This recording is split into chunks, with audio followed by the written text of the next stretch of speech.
आज का जो व्लॉग है इसमें एतराज़ के बारे में बात करूँगा मैं। बहुत सारी वीडियोस मैंने देखी हैं, उसके ऊपर लोगों ने एतराज़ ऐप के बारे में सब कुछ बताया हुआ है। तो मेरे समेत एक एवरेज इंसान जब वीज़ा लेता है तो सबसे पहले उसको जो परेशानी होती है वो होती है एतराज़ ऐप की। और मैंने भी ऐसा ही किया, मैंने QVC के ऑफिस में बैठ के अपनी एतराज़ ऐप डाउनलोड की।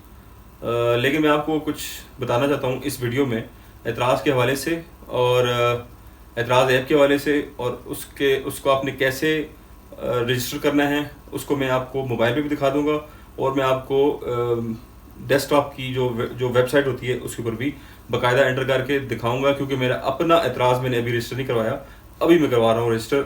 आप लोगों के लिए मैंने अपना एतराज़ रजिस्टर करने से पहले ये व्लॉग बनाना ज़रूरी समझा है। तो अभी मैं आपको अपनी इस एक्टिविटी में अपने साथ लेके चलूँगा ताकि आपको एक्चुअली पता चल सके एतराज़ क्या है, कैसे करना है, और उसका करने के बाद क्या होता है। तो उसके बारे में आपको मैं पहले कुछ मालूमात देना चाहता हूँ इस वीडियो में, इनको ज़रूर देखिएगा। ये आपको मेरी वीडियो का जो एडिटिंग है वो शायद इतनी पसंद ना आए, लेकिन जो मेरी जो कंटेंट्स हैं वो बहुत ही ज़बरदस्त होने वाले हैं, आपके लिए बहुत बेनिफिशियल होंगे। सबसे पहले जो एतराज़ है इसका मतलब है कि प्री कैलकुलेशन। ये बेसिकली एक मोबाइल ऐप भी है और वेबसाइट के ऊपर एक वेबसाइट भी है।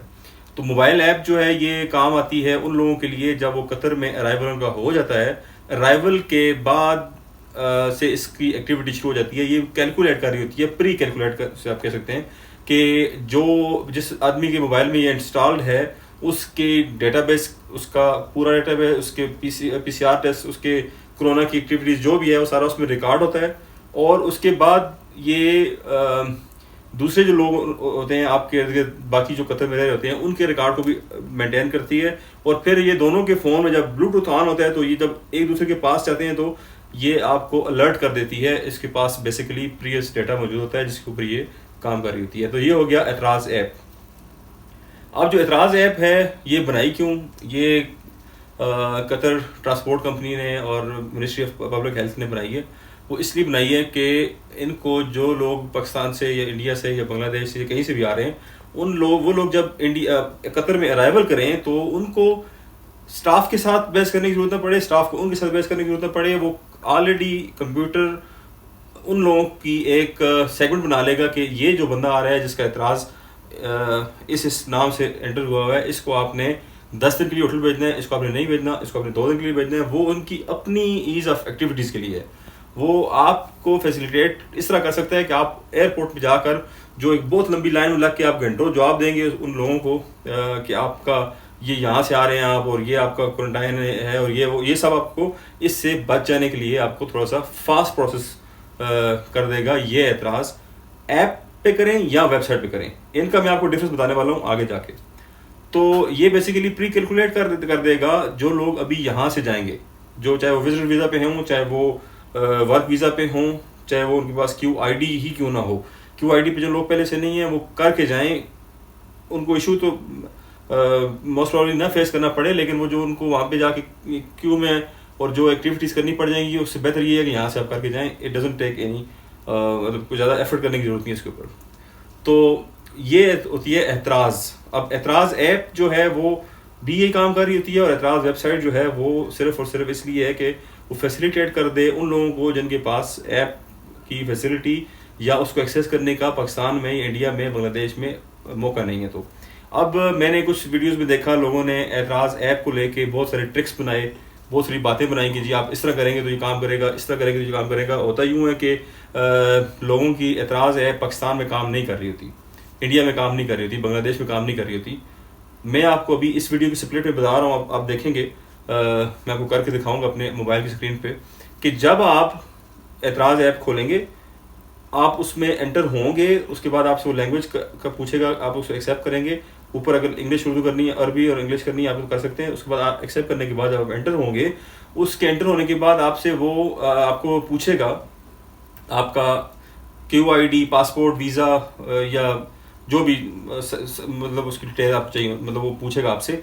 इस बात पे लोग कंफ्यूज हो जाते हैं। वो ये समझते हैं कि हम जिन लोगों के पास अभी हम लोग फर्स्ट टाइम कतर जा रहे हैं, चाहे अराइवल वीज़ा हो, चाहे हम वर्क वीज़ा पे जा रहे हैं, तो हम फर्स्ट टाइमर भी ये समझते हैं कि हमें यहाँ पे ही एंटर करके यहाँ से ही आगे जाना होगा। और उसके नीचे उससे बड़ी बात क्या होती है कि कतर वीज़ा सेंटर वाले हमें एक सिम कार्ड देते हैं, जो कि वो सिम कार्ड पाकिस्तान में काम नहीं करती जब तक वो आप वहाँ पे अराइवल आपका नहीं होगा। लोग उस पर चाहे पैसे मंगवा लें चाहे कुछ भी कर लें, वो आपकी सिम एक्टिव नहीं होगी।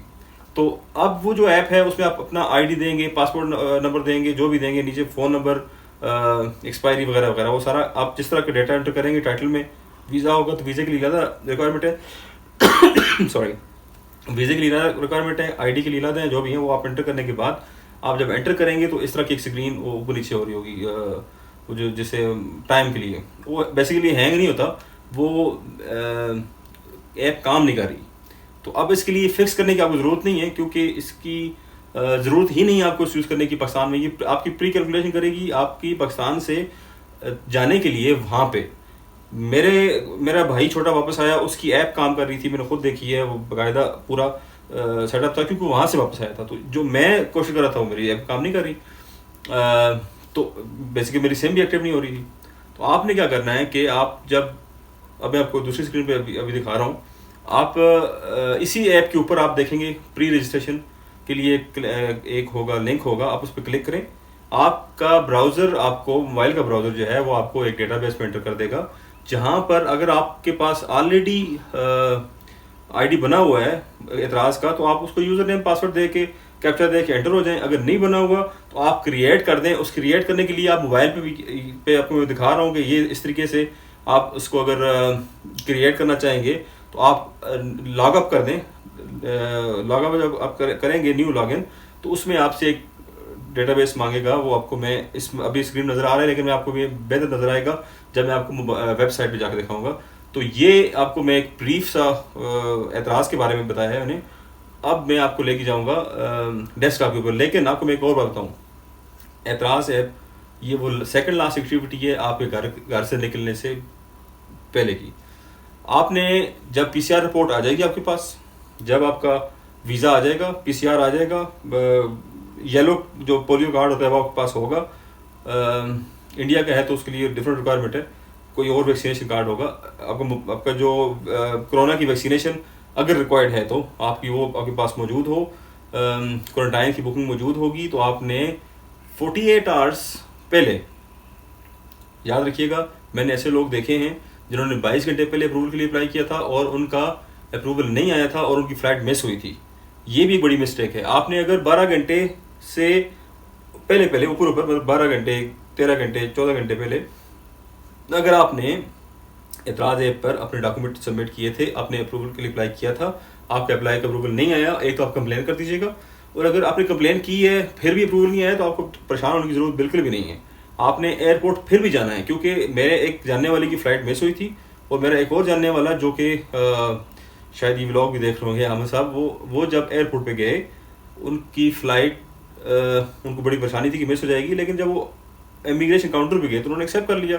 जब वो अंदर चला गया तो उसका वो अप्रूवल भी आ गया था उस वक्त तक। तो आपने अगर टाइमली आपने काम किया हुआ है तो आप फिर ये घर से खुद से ना सोचिएगा कि मेरा अप्रूवल नहीं आया तो मैं नहीं जाता।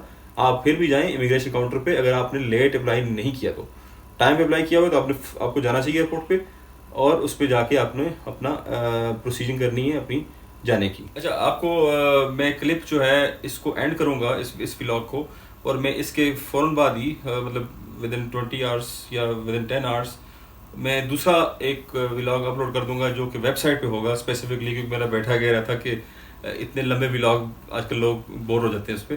तो मैं जो स्क्रीन वाला व्लॉग है वो सेपरेट बना रहा हूँ, आप इसको देख लीजिएगा और इसके एंड स्क्रीन पे ही उसका मैं लिंक दे दूंगा और ऊपर भी इसका मैं लिंक दे रहा हूँ। आप इस पर जाकर कैसे वेबसाइट पे किया जाता है अप्रूवल अप्लाई आप वो देख सकते हैं। सो मिलते हैं फिर अगले व्लॉग में जो कि इसके फ़ौरन बाद आने वाला है।